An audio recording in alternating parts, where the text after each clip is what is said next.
السلام علیکم ورحمۃ اللہ وبرکاتہ۔ آج میں لیٹس اپڈیٹ اور ورژنس کی جانب سے پیش کیا جانے والا کورس جس کا ٹائٹل ہے میں ایک عام سی لڑکی، اس کے اختتام پہ اپنا ایکسپیرئنس اور جو باتیں میں نے سیکھی ہیں وہ کیسے میری گرومنگ، میری پرسنالٹی ڈیولپمنٹ کا ایک حصہ بنی ہیں اور انشاءاللہ آگے بنیں گی بھی، اور میں انہیں امپلیمنٹ کرنے کی کوشش بھی کروں گی اپنی زندگی میں، تاکہ میں ایک ویل گرومڈ لڑکی بن سکوں۔ تو اس کورس میں سب سے پہلے تو میں نے صفائی ستھرائی کے بارے میں جانا کہ کیسے اپنے آپ کو، اپنے گھر کو، اپنے ارد گرد ماحول کو صاف رکھنا ہے، جس میں پھر میں نے یہ سیکھا کہ اپنے کپڑوں کو کیسے صاف رکھا جائے، پھر اپنے گھر میں چیزوں کو کیسے ایک آرگنائزڈ وے میں رکھا جائے، اپنی پرائیویسی کو کیسے مینٹین رکھنا ہے، اپنے دانتوں کا کیسے خیال رکھنا ہے، اسی طرح پھر ہاتھ پاؤں کی صفائی ستھرائی، ناخنوں کی تراش خراش اور ان کی صفائی کے بارے میں نے جانا، اور گھر کی صفائی کے دوران جو یہ ایکسٹرا چیزوں کو جمع کر کر کے رکھا ہوتا ہے، ان سے کیسے چھٹکارا حاصل کرنا ہے، اس کے بارے میں جانا۔ اور یہ پوائنٹ مجھے بہت پسند بھی آیا، کیونکہ اکثر ہر گھر میں کوئی نہ کوئی ایک ایسا بندہ ہوتا ہی ہے جس کی عادت ہوتی ہے کہ وہ کچھ ڈبے ہو گئے یا کوئی شاپر ایکسٹرا یا کوئی بھی ایسی چیز انہیں جمع کر کر کے رکھتے ہیں، اور اگر شاپر ہے تو وہ پھر جگہ جگہ پہ یا تو گھسے ہوئے ہوں گے کہیں پہ، یا کچھ یعنی انہیں گھسا کے رکھا ہوا ہوتا ہے اکثر کونے کھدرے ہوئے۔ تو اس عادت سے چھٹکارا حاصل کرنا ہے، اور اب تو پھر میں نے بھی ایک راؤنڈ لیا اور جتنے بھی ٹولز وغیرہ جو ہیں انہیں جو ہے ایک سیٹ کر کے رکھا ہے، اور جو ایکسٹرا چیزیں تھیں کچھ ان کو، اس ویسٹ کو یعنی میں نے نکالا ہے اپنے گھر سے، مطلب الماری میں ہو گیا یا کہیں پہ بھی اگر کچھ اس طرح کی چیزیں موجود تھیں، ویسے اتنی زیادہ تو نہیں ہوتی، انسان ضرورت کی رکھتا ہے، لیکن کچھ زیادہ ٹولز کا ایشو ہے تو ان کو ایک جگہ پہ پھر آرگنائز کر کے رکھنا ہے میں نے۔ اس کے علاوہ پھر کپڑوں کو بغیر استری کر کے، یعنی جو پہننے والی عادت ہوتی ہے جو کہ میری اپنی عادت ہے، تو پھر اب میں نے اس عادت کو اپنایا ہے کہ اب میں کپڑے جب بھی پہنوں گی پریس کر کے ہی پہنوں گی، اور ایک یہ عادت تھی جو میں نے اپنائی۔ اور پھر آگے میں نے سیکھا ہے کہ جو ایک عام سی لڑکی ہے اس کے اندر جو اخلاق اس کا کیسا ہونا چاہیے، ادب و احترام کا دائرے کے اندر اس نے کیسے رہنا ہے، اور اس کی جو ایک ٹون ہے، کیونکہ انسان کی جو ٹون ہے وہ اس کی شخصیت کا ایک طرح سے میں اسے آئینہ دار ہی کہوں گی۔ تو اگر ایک لڑکی بہت زیادہ منہ پھٹ ہوگی یا ایک سرکش قسم کی لڑکی ہوگی، یعنی کسی کی نہیں کہتی سنتی ہوگی کسی سے بھی، تو پھر وہ یہ عادت جو ہے نا آہستہ آہستہ پھر بگاڑ پیدا کر دے گی اس کی شخصیت کے اندر۔ تو پھر اس لڑکی کو، یا میں خود بھی اگر کہوں تو اگر میرے اندر یہ عادت ہوگی تو کیسے پھر میں نے اس سے چھٹکارا حاصل کرنا ہے، اور کیونکہ یہ جو عادت ہے یہ اکثر معاشرے میں دیکھی ہی جاتی ہے کہ ٹون جو ہے نا وہ ہماری کوئی بہت زیادہ بیلنسڈ نہیں ہوتی، کیونکہ کچھ مائیں ہیں، آبزرو بھی بندہ کرتا ہے، اور کچھ خود بھی کبھی انسان اپنے جیسے چھوٹے بہن بھائیوں کے ساتھ اگر بڑا ہے تو وہ کچھ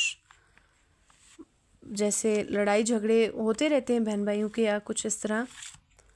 لیکن یہ ہے کہ کیسے ظاہر ہے چھوٹے بچوں کے ساتھ بھی یا بہن بھائی کے ساتھ بھی انسان کو شفقت کا معاملہ کرنا چاہیے. تو پھر لڑکیوں کی ایک اور عادت ہوتی ہے کہ بہت زیادہ ڈیمانڈنگ ہوتی ہیں، اور پھر اگر کوئی ڈیمانڈ نہ پوری ہو تو پھر گھر میں ایک طوفان سا مچ جاتا ہے. تو کیسے پھر اس عادت کو بھی چھوڑنا ہے اور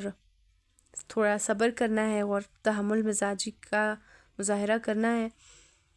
تو میں نے یہ بھی سیکھا. پھر حقوق العباد سے جو تھا ریلیٹ کرنے والا ایک پوائنٹ کہ اپنے رشتہ داروں کا بھی خیال رکھنا ہے اور جڑ کے رہنے کی کوشش کرنی ہے، اور یعنی الگ تھلگ نہیں رہنا کہ بس اگر وہ ہم سے یعنی ہمارے معیار کے مطابق نہیں ہیں. یعنی فرض کرو اگر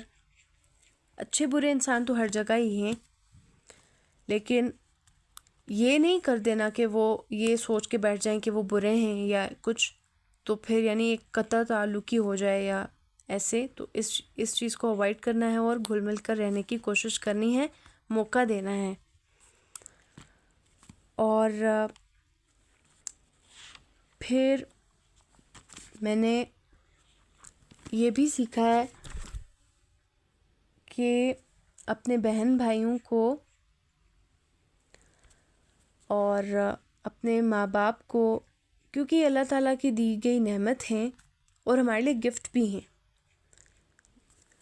یہ رشتے، تو پھر سب سے زیادہ خیال ہمیں انہی کا رکھنا چاہیے. کیونکہ زیادہ باہر تو ہم سب بڑے سیٹ ہوتے ہیں، لیکن گھر میں ہی زیادہ جیسے ہوگا اگر تو گڑبڑ یعنی یہیں پہ ہوتی ہے زیادہ. کیونکہ زیادہ تو یہی ہوتا ہے نا کہ ہم بڑا باہر تو بڑے اچھے سے سویٹ اینڈ پولائٹ بڑے مینر میں ہم بات کر رہے ہوتے ہیں، لیکن گھر میں تھوڑا روڈ، مجھ سے یہ اکثر ہو جاتا ہے کہ میں تھوڑا روڈ ہو جاتی ہوں. تو پھر اب میں یہ کوشش کر رہی ہوں کہ امی ابو کے ساتھ اور بہن کے ساتھ میں نے اپنی پوری ایک کوشش کرنی ہے کہ میری ٹون جو ہے نا وہ آؤٹ نہ ہو، اس کو میں نے بیلنس کرنا ہے. اور اپنے فیملی کو ایک بلیسنگ جاننا ہے میں نے، بلکہ وہ تو بلیسنگ ہی ہوتی ہے، لیکن یہ کہ کچھ نہ کچھ جو ہوتا ہے نا لڑائی تھوڑے بہت یعنی لڑائی جھگڑے یا کچھ، کیونکہ بچے اکثر ہم لوگ جو ہے نا اگر غصہ آ جائے یا کچھ بھی تو تھوڑی ہم نافرمانی بھی کر لیتے ہیں اور بہن بھائیوں کے ساتھ بھی روڈ ہو جاتے ہیں، کبھی کبھی ایسا ہوتا ہے. تو پھر اس عادت کو چھوڑنا ہے، اور یعنی اگر بہت زیادہ غصہ آتا ہے تو پھر اس کو بھی نارملائز کرنے کی کوشش کرنی ہے. ایسے غصہ آنا بہت کوئی، کیونکہ یہ بھی ایک انسان کی عادت ہے، ایک تھوڑا اس کی نیچر کا حصہ ہے، لیکن یہ کہ بہت زیادہ والا آ رہا ہو تو پھر اس کو کنٹرول کرنا ہے. کہ کسی کا یعنی اپنے پیرنٹس بھی اگر ہماری اس عادت سے ہرٹ ہو رہی ہوں تو پھر ظاہر ہے اس چیز کو اگر اس لیول تک جا رہی ہے تو پھر اوائڈ کرنا ہے، اس چیز کے اوپر ایفرٹ کرنی ہے. تو میں نے یہ سب سیکھا، اور یہ باتیں جو ایسی تھیں کہ ان میں سے کچھ تو ایسی ہوتی ہیں جو ہمیں پتہ بھی ہوتی ہیں لیکن پھر بھی نظر انداز کیے جا رہے ہوتے ہیں. تو پھر اس کورس کی وجہ سے ہوا کہ دوبارہ ایک یاد دہانی کے طور پہ بہت اچھے انداز میں یہ سیکھا ہے، اور کوشش بھی کر رہی ہوں اب میں. تو انشاءاللہ اللہ سے بہتری کی امید ہے. اور میں اگین یہ کہنا چاہوں گی کہ میری گرومنگ کے لیے، میری پرسنالٹی ڈیولپمنٹ کے لیے، اور پھر آگے مزید اگر میں کہوں تو پیرنٹنگ کے لیے بھی، جو لوگ پیرنٹس ہیں تو اس لحاظ سے بھی یہ کورس بہت اچھا رہے گا ان لوگوں کے لیے، کیونکہ پھر انہیں کوچنگ بھی کرنی ہوتی ہے چھوٹے بچوں کو اگر سکھانا ہے، اور خود کو بھی پھر امپروو کرنا ہے، اپنی ہیبٹس کو بھی. تو پھر اس لیے میں لیٹس اپڈیٹ اور ورژنس کی ٹیم کی بھی شکر گزار ہوں کہ یہ ایک بہت اچھے ٹاپکس تھے اس میں، اور بہت زیادہ اس سے میں نے سیکھا ہے، اور اب سے ہی غور و فکر بھی میں نے شروع کیا ہے ان سب باتوں پہ. تو انشاءاللہ ان سب اللہ تعالیٰ یہ توفیق عطا کریں کہ یہ باتیں صرف یعنی کہنے اور سننے کی حد تک نہ رہیں، بلکہ یہ پھر اب زندگی کا حصہ بھی بنے، ایک خیر جو ہے نا خیر کا سبب بھی بنے. So it's all about my experience during this course.